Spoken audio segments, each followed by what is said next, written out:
The radio crackled to life at 3:47 hours, cutting through the pre-dawn silence of Bagram Airfield like a blade through flesh.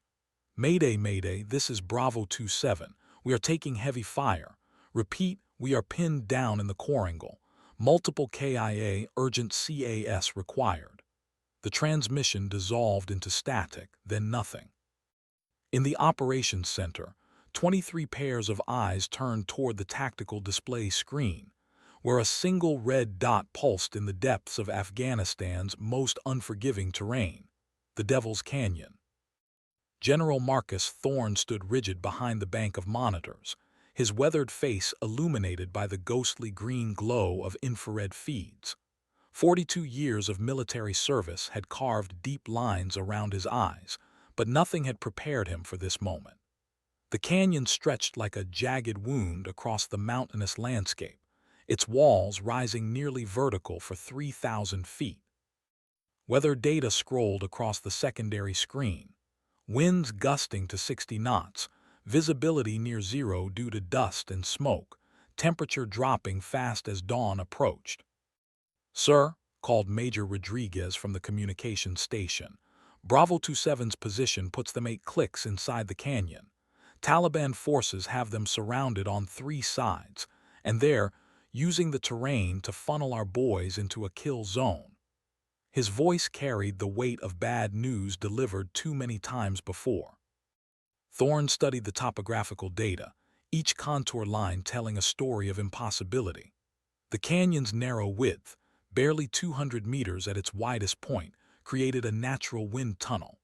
Thermal updrafts and downdrafts created invisible aerial minefields that had claimed aircraft before. The high canyon walls blocked satellite communication and GPS signals, turning the gorge into a black hole of electronic warfare. No fixed-wing aircraft had ever successfully conducted close air support in these conditions. "Options?" Thorne's voice cut through the tension. "Apache gunships are 40 minutes out," Rodriguez replied, consulting his tablet. "But wind conditions are beyond operational limits. Chinooks can't get close enough for extraction without taking massive casualties." The general's jaw tightened. On the screen, the red dot representing Bravo 27 hadn't moved in 12 minutes. Somewhere in that canyon, American soldiers were bleeding out while he stood in an air-conditioned room weighing impossible odds against political consequences. The mathematics of war rarely favored the righteous. "Sir," a voice called from the back of the operations center. Heads turned to see Captain Zara, widow, Qasim approaching, her flight suit still damp with perspiration from her recent mission debrief. At 5'4", she cut an unimposing figure among the room's collection of military brass, but her dark eyes held something that made seasoned officers take notice. "Request permission to speak freely." Thorne's expression remained neutral. He knew Qasim's reputation: brilliant tactical mind, unorthodox methods, and a stubborn streak that had earned her both commendations and reprimands. Her call sign originated from her uncanny ability to survive missions that should have been fatal, leaving behind only the wreckage of enemy positions. But survival and success were different creatures in the canyon's unforgiving embrace. The morning sun crested the eastern mountains, casting long shadows across the valley floor below. Somewhere in those shadows, American lives hung in the balance while protocol and physics conspired against any reasonable rescue attempt.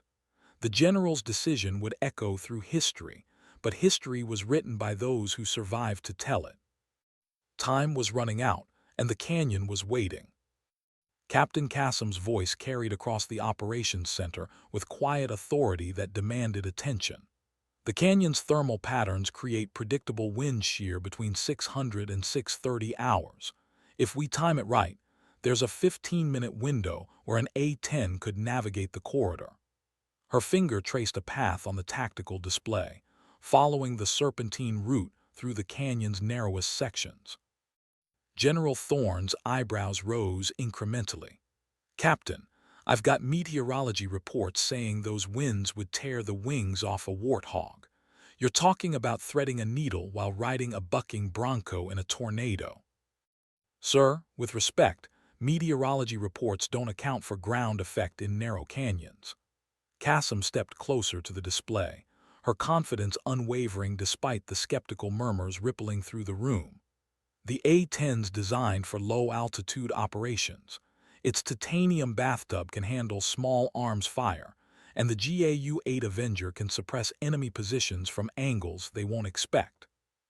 Major Rodriguez shook his head. Even if you could get in, Captain, how do you plan to get out?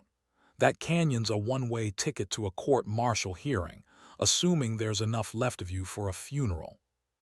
Cassim's expression didn't change. She'd heard variations of this conversation throughout her career, from flight instructors who questioned whether women belonged in combat cockpits to squadron mates who treated her like a mascot rather than a warrior. The doubt wasn't new, but the stakes had never been this high.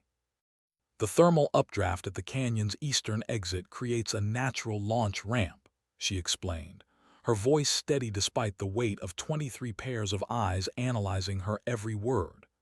If I can maintain proper airspeed and angle of attack through the corridor, the wind will actually assist in gaining altitude for egress. General Thorne studied the young captain with new interest.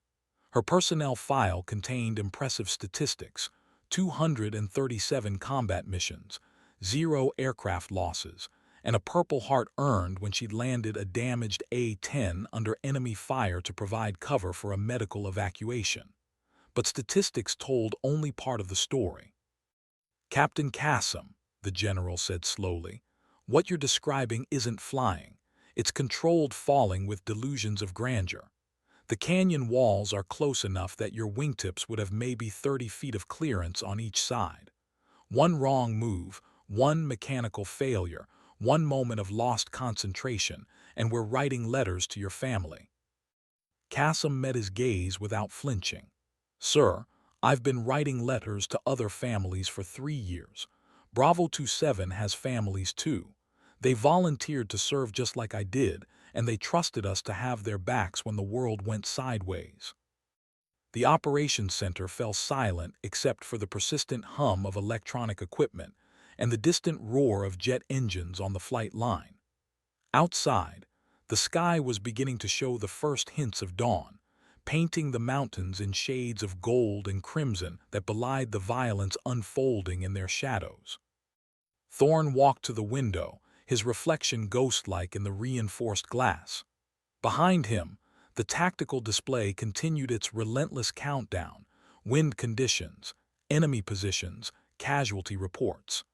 Each data point represented human lives hanging in the balance, reduced to numbers and probabilities by the cold calculus of military planning. The answer is no, Captain. His words hit the room like a physical force. I won't authorize a suicide mission based on theoretical wind patterns and wishful thinking. We'll wait for the Apache. Cassim remained at attention, but something flickered behind her eyes, not defiance, but the quiet determination of someone who'd already made her decision. The radio crackled again. Any station, this is Bravo 27 actual. We are down to 8 effectives. Request immediate close air support or we're going to need a different kind of ride home. Captain Cassim walked briskly toward the flight line, her boots striking the tarmac with purposeful rhythm. Dawn was breaking over the Hindu Kush, painting the sky in brilliant oranges and purples that seemed almost mocking given the gravity of the situation developing 8 clicks away in Devil's Canyon. The morning air carried the familiar scents of jet fuel and hydraulic fluid, mixed with the ever-present dust that coated everything in this corner of Afghanistan. Her A-10 Thunderbolt II sat on the hardstand like a metallic predator, its distinctive twin engines mounted high on the fuselage, and its massive GAU-8 cannon protruding from the nose like an accusatory finger pointed at the enemy. Maintenance Chief Technical Sergeant Williams looked up from his pre-flight inspection checklist as she approached, his expression shifting from routine professionalism to concern. "Morning, Captain. Wasn't expecting to see you airborne again this soon."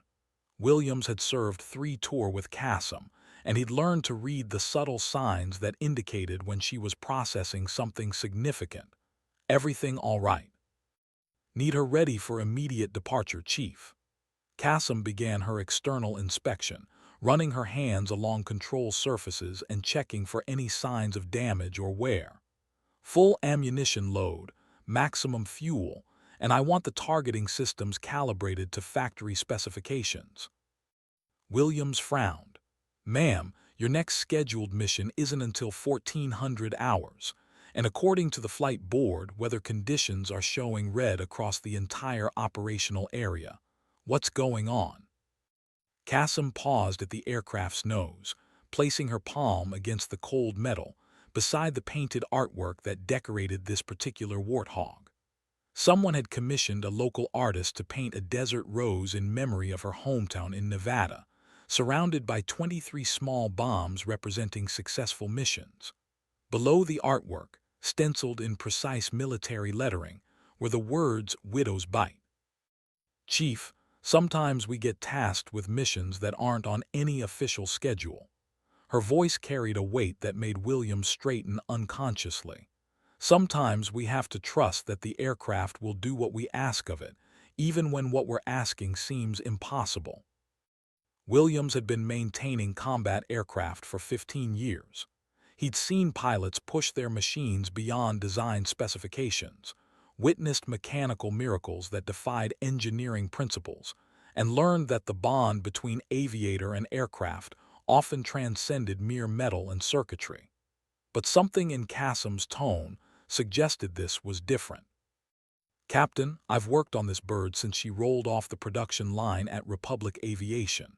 She's got 9,600 flight hours and has never failed to bring you home. But there are limits to what any machine can handle. He gestured toward the mountains rising in the distance. Whatever you're planning, make sure you're not asking her to write checks your skills can't cash. Cassim smiled, a rare occurrence that transformed her usually serious expression into something almost radiant. Chief, I've never asked her to do anything I wouldn't do myself. Today won't be any different. As Williams continued his inspection, Cassim climbed into the cockpit and began her own pre-flight procedures. The A-10's interior was Spartanly functional, designed for combat effectiveness rather than comfort. Every switch, every gauge, every display had a specific purpose in the deadly ballet of close air support. Her hands moved with practiced efficiency across the control panels, each motion the result of thousands of hours of training and experience. The radio in her helmet crackled to life. Widow, this is Tower. Be advised, all flights are currently grounded due to extreme weather conditions in the operational area. Winds are exceeding operational limits, and visibility is near zero in several sectors. Cassim keyed her microphone without hesitation. Tower, Widow. Requesting immediate clearance for emergency close air support mission. Time-sensitive tactical situation requires immediate response. Negative, Widow. No flights are authorized until weather conditions improve. Orders directly from Wing Command. Cassim looked out across the flight line, where other aircraft sat motionless under the rapidly brightening sky. In the distance, she could see the dark silhouette of the mountains that contained Devil's Canyon, where American soldiers were fighting for their lives while bureaucracy and meteorology conspired to keep help grounded. Her finger hovered over the radio transmit button as she made the decision that would define the rest of her career. The A-10's twin General Electric TF-34 engines spooled up with their characteristic low-frequency whine, sending vibrations through the airframe that Cassim felt in her bones. Technical Sergeant Williams stepped back from the aircraft, his thumbs-up signal indicating that all pre-flight checks were complete, though his expression remained troubled. The morning sun cast long shadows across the tarmac as other maintenance personnel went about their routine duties, unaware that they were witnessing the beginning of what would become legend. Tower, Widow requesting taxi clearance. Cassim's voice remained steady despite the magnitude of what she was about to attempt, The radio silence that followed stretched for nearly 15 seconds before the controller responded. Widow Tower, say again your mission authorization code. Cassim closed her eyes briefly, knowing that her next transmission would cross a line from which there would be no return. Tower, this is a time-critical humanitarian mission under emergency authorization Alpha 77. Bravo 27 requires immediate close air support, or we will have American KIA. More silence. She could imagine the frantic conversations taking place in the control tower as controllers tried to reconcile her request with standing orders.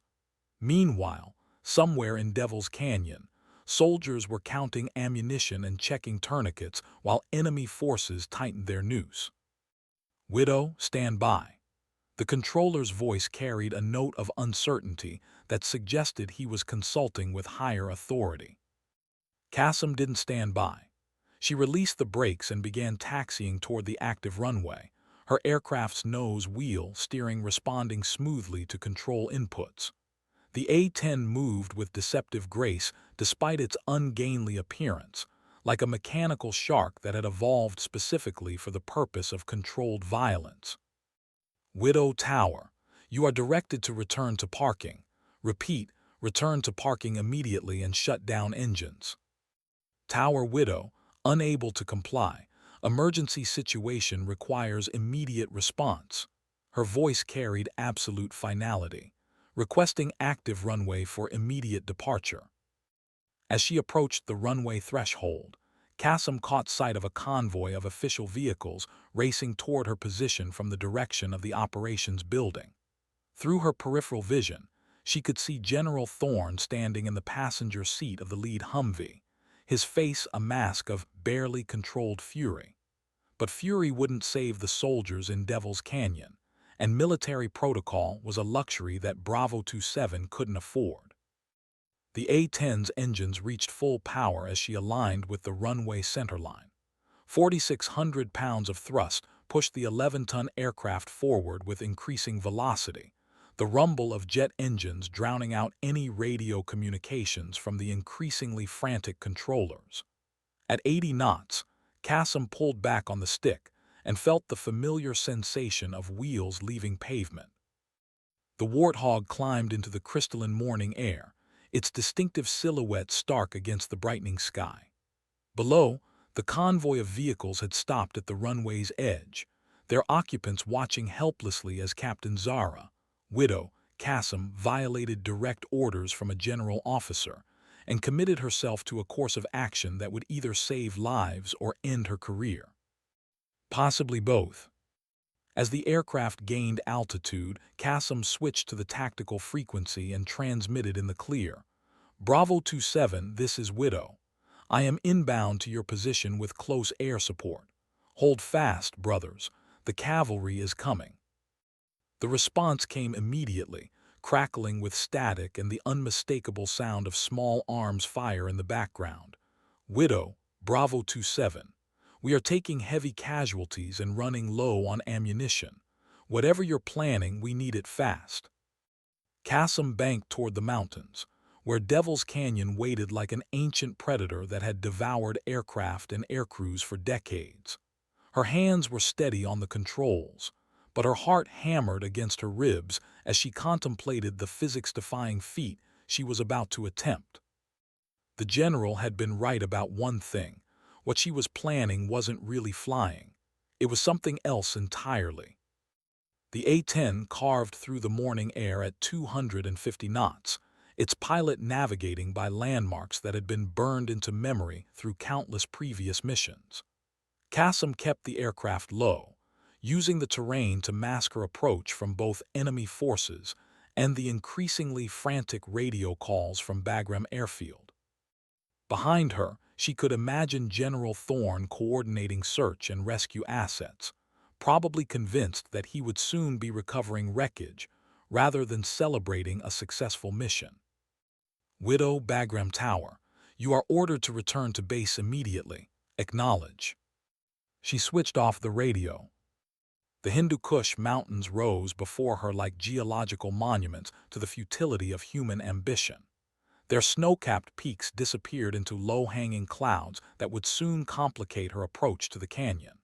Weather data indicated that conditions were deteriorating rapidly, with wind speeds increasing and visibility dropping to levels that would challenge even the most experienced pilots under normal circumstances. These were not normal circumstances. Kasem had studied satellite imagery of Devil's Canyon for 3 years, ever since her first deployment to Afghanistan. The geological formation fascinated her, a narrow gorge carved by millennia of flash floods and seismic activity, creating a natural fortress that had sheltered everything from ancient caravans to modern insurgents. Its walls rose nearly vertical for 3,000 feet, creating a microclimate of unpredictable air currents and thermal effects that made it a graveyard for aircraft. The canyon's entrance appeared ahead as a dark slash in the mountainside, barely visible against the gray stone. Kasem reduced power and began her descent, feeling the familiar sensation of gravity asserting its dominance as the A-10 dropped toward the rocky terrain. Her eyes scanned the instrument panel, verifying that all systems were functioning within normal parameters, while her mind calculated approach angles and emergency egress routes. Bravo 27, Widow. I have visual on the canyon entrance. Requesting tactical situation update. Widow, Bravo 27 actual. We are pinned down approximately 4 clicks inside the canyon. Enemy forces have established firing positions on both canyon walls and are using mortars to prevent our movement. We have 3 KIA and 5 wounded, including our medic. Request immediate suppression of enemy positions on the north wall, coordinates to follow. Kasem acknowledged the transmission while studying the canyon's mouth, which yawned before her like the entrance to some mythological underworld. The walls seemed impossibly close together, creating an optical illusion that made depth perception difficult. She took a deep breath and pushed the stick forward, committing herself and her aircraft to a course of action that would be analyzed in flight schools for decades to come. The A-10 plunged into Devil's Canyon like a metallic raptor diving on its prey, the sound of its engines echoing off stone walls that had witnessed countless battles over the centuries. Wind currents immediately grabbed the aircraft, trying to slam it against the jagged rocks that protruded from the canyon walls like enormous teeth. Kasem fought the controls, using every ounce of her skill and experience to maintain stable flight, while navigating through a corridor barely wide enough to accommodate her wingspan. The canyon walls flashed past on either side, close enough that she could see individual cracks and formations in the ancient stone. Her airspeed indicator showed 180 knots, fast enough to maintain control authority, slow enough to react to the violent air currents that threatened to dash her against the rocks with each gust of wind. Ahead, she could see the first wisps of smoke rising from the battlefield, where American soldiers were fighting for their lives against an enemy that had chosen the perfect killing ground. The A-10 thundered through Devil's Canyon like a mechanical angel of death, its pilot's hands dancing across the controls with unconscious precision born from thousands of hours of training. The aircraft's titanium armor plating scraped against stone protrusions that reached out from the canyon walls like grasping fingers, sending showers of sparks cascading into the void below. Each near collision sent shock waves through the airframe, but the Warthog had been designed to absorb punishment that would destroy lesser aircraft. Kasem's eyes moved constantly between her flight instruments and the narrow corridor ahead, processing visual information at superhuman speed, while her brain calculated minute adjustments to maintain stable flight. The canyon walls created a tunnel effect that distorted sound and compressed the pilot's field of vision into a narrow cone of rushing stone and scattered patches of sky. Wind shear grabbed the aircraft with invisible hands, trying to slam it against the rocks with forces that exceeded the design parameters of most military aircraft. Bravo 27, Widow. I have visual on your position, marking enemy locations with flares for engagement. Her voice remained steady despite the physical demands of fighting both the aircraft and the environment. Below, she could see the tactical situation developing like a deadly chess match across the canyon floor. American soldiers had taken cover behind scattered boulders and rock formations, their positions marked by the distinctive muzzle flashes of M4 carbines and squad automatic weapons.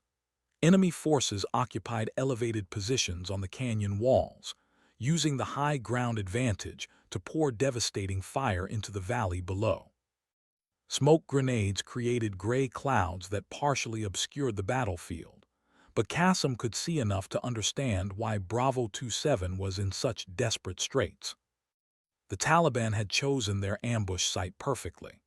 Converging canyon walls created a natural funnel that channeled the American patrol into a kill zone with minimal escape routes.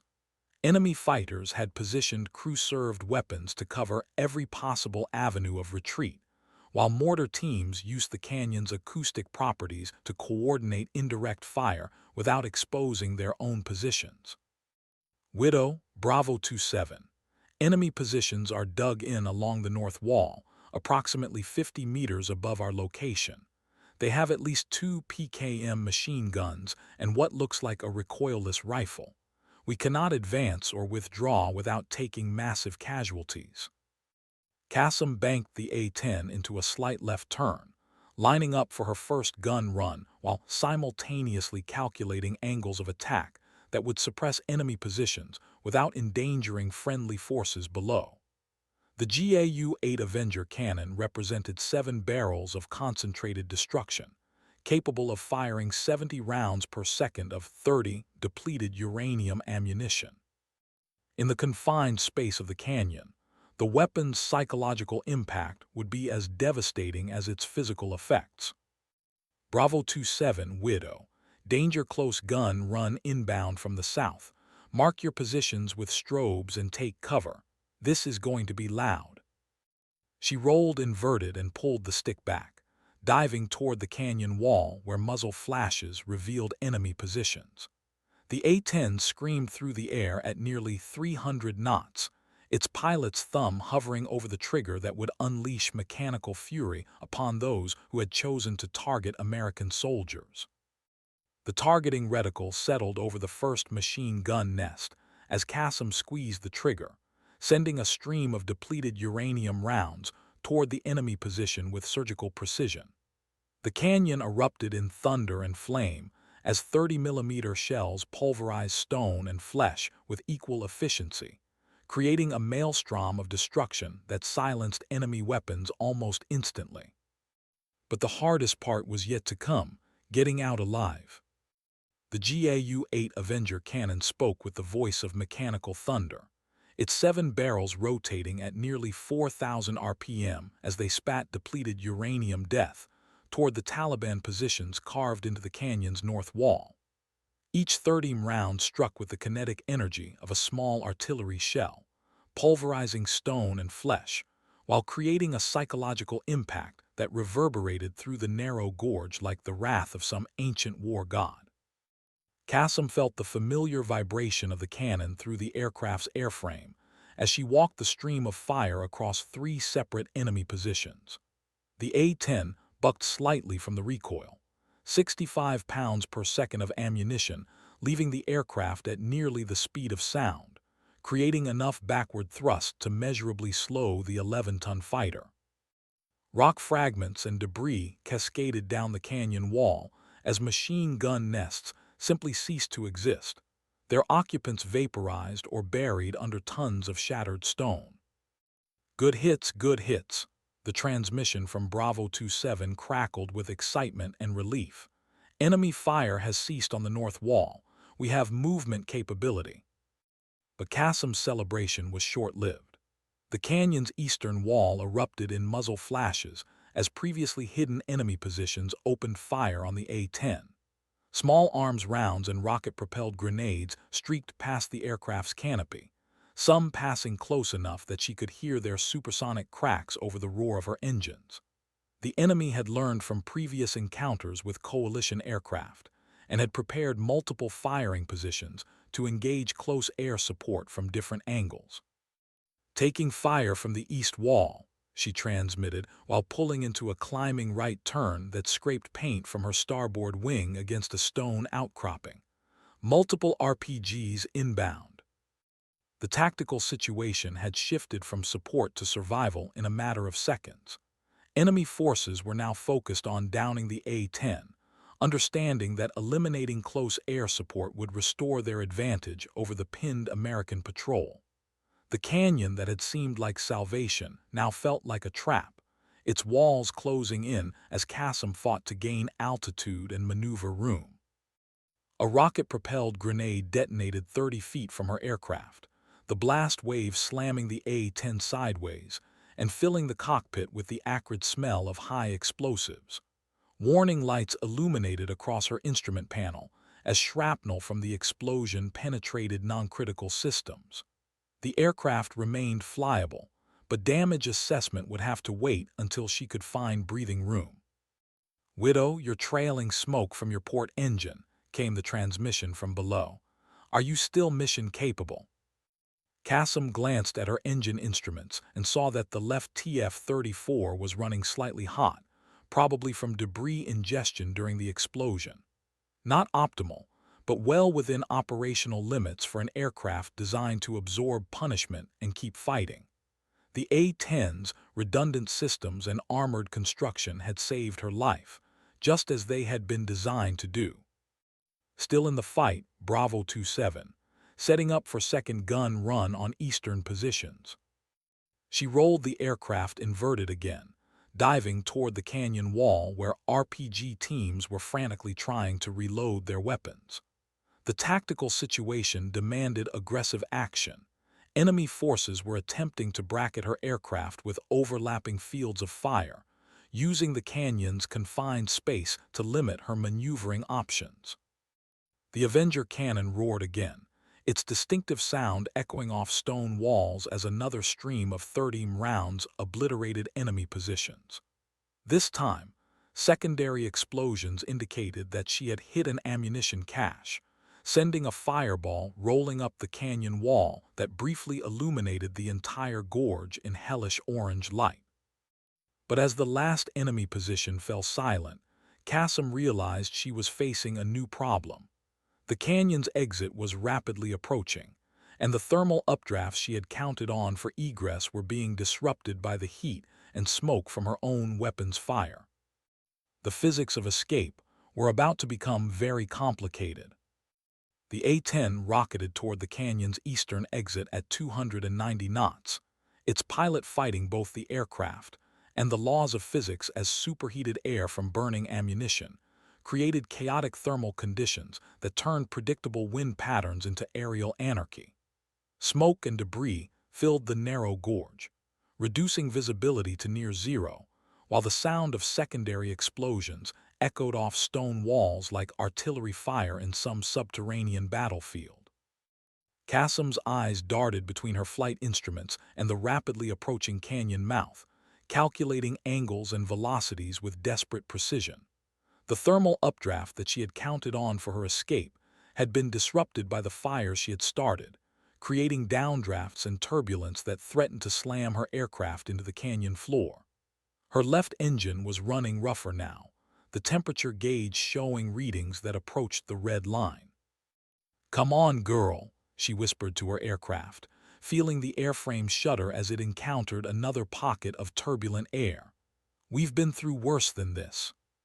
The canyon walls began to diverge slightly as she approached the exit, offering marginally more maneuvering room, but also exposing her to crosswinds that had been channeled through mountain passes for thousands of years. Wind shear indicators on her heads-up display painted a picture of atmospheric violence that would challenge even the most experienced pilot under ideal conditions.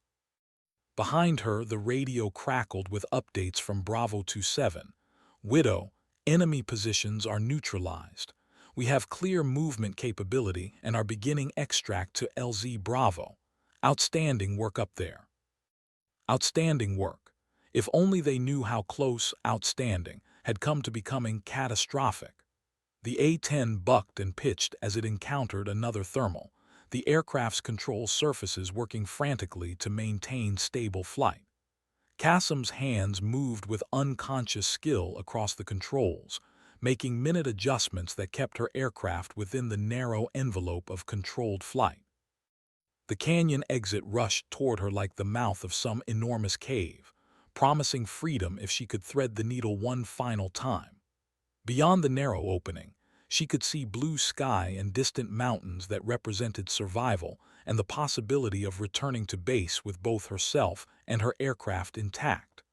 But 30 feet of clearance on each side left no margin for error.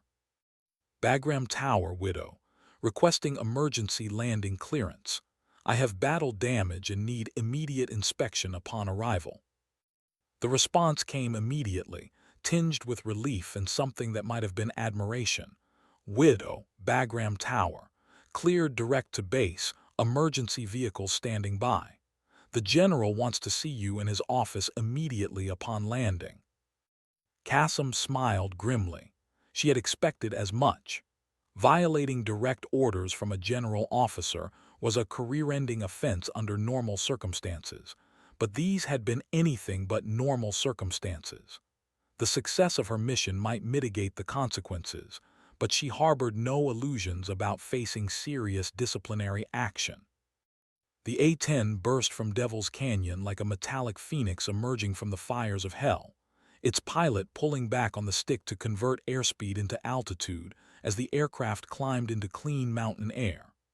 The thermal updraft at the canyon's exit, disrupted but not destroyed by the explosions, caught the Warthog and lifted it skyward with enough force to press Kassem back into her ejection seat. Free, they were free. Below, the canyon that had nearly claimed both pilot and aircraft receded into the distance, its stone walls scarred by the morning's violence, but otherwise unchanged by the small drama that had played out within its depths. Somewhere in that maze of rock and shadow, American soldiers were moving towards safety because one pilot had been willing to risk everything on a calculated gamble. As she banked toward home, Kassem allowed herself a moment of satisfaction before beginning the mental preparation for what would undoubtedly be the most important conversation of her military career.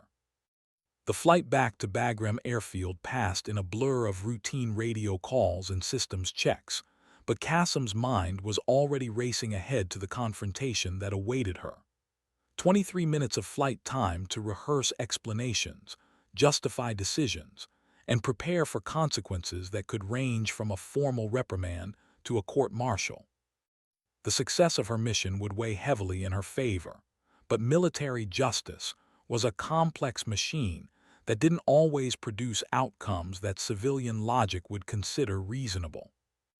Her left engine had stabilized at slightly elevated temperatures but remained within acceptable parameters. Post-flight inspection would reveal the full extent of battle damage, but the A-10 was proving once again why it had earned the nickname Warthog. Ugly, tough, and nearly impossible to kill. Shrapnel holes dotted her port wing, and scorch marks from near-miss explosions painted abstract patterns across the aircraft's gray paint scheme. Bagram Tower Widow. Request straighten approach to runway 03. Emergency vehicles can stand down, aircraft is stable, and all systems are operating normally. Widow Bagram Tower. Cleared straighten approach runway 03. Wind is calm, visibility unrestricted. Emergency vehicles will remain on standby as a precaution. The familiar landmarks of the Bagram Valley appeared ahead, looking almost surreal after the violence of Devil's Canyon. The airfield spread across the valley floor like a small city of aircraft, vehicles, and personnel, dedicated to the projection of American military power into one of the world's most challenging operational environments. It was, Kassem realized, probably the last time she would see it from the cockpit of a combat aircraft. The A-10 touched down with its characteristic firm landing, the aircraft's robust landing gear absorbing the impact without complaint. Kassem rolled out normally and taxied toward the maintenance hangar, where she could see Technical Sergeant Williams and his crew waiting with obvious concern. Behind them, a convoy of official vehicles was already staged and waiting, their occupants no doubt preparing for the administrative reckoning that would follow her unauthorized mission. As she shut down the engines and began securing the aircraft, Kassam reflected on the strange mathematics of military service.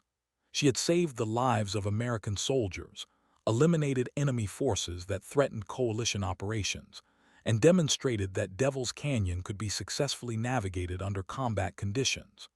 She had also disobeyed direct orders, violated established protocols, and risked valuable military assets without proper authorization.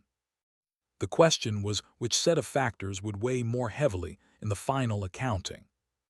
Technical Sergeant Williams approached the aircraft as Kassam climbed down from the cockpit, his expression mixing relief with professional concern as he began his visual inspection of the battle damage. "Captain, I'm glad to see you made it back in one piece. How'd she handle?" "Like the thoroughbred she is, Chief. She took some hits, but nothing that kept her from completing the mission." Kassam ran her hand along the aircraft's scarred fuselage, feeling the familiar texture of metal that had been tested by combat and emerged victorious. "Better get started on that post-flight inspection. I have a feeling she's going to be grounded for a while." Williams nodded, understanding the implications without requiring elaboration. "We'll take good care of her, Captain.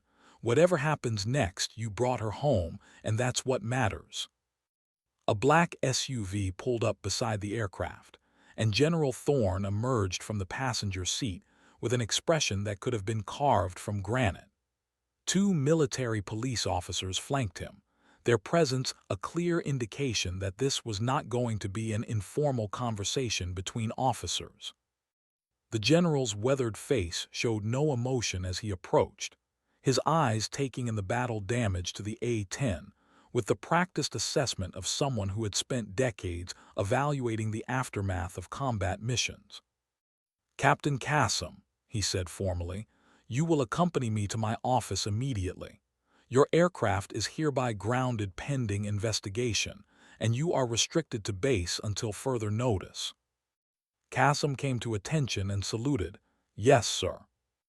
As they walked toward the waiting vehicles, she caught sight of other pilots and ground crew watching from various points around the flight line. Some faces showed admiration, others concern, and a few displayed the carefully neutral expressions of military professionals who understood that careers could be made or destroyed by the decisions made in the next few hours. The general's office was exactly as she remembered it, sparse, functional, and dominated by a large tactical map that showed the current disposition of forces throughout Afghanistan. General Thorne took his seat behind a desk that had probably witnessed 1,000 difficult conversations, his hands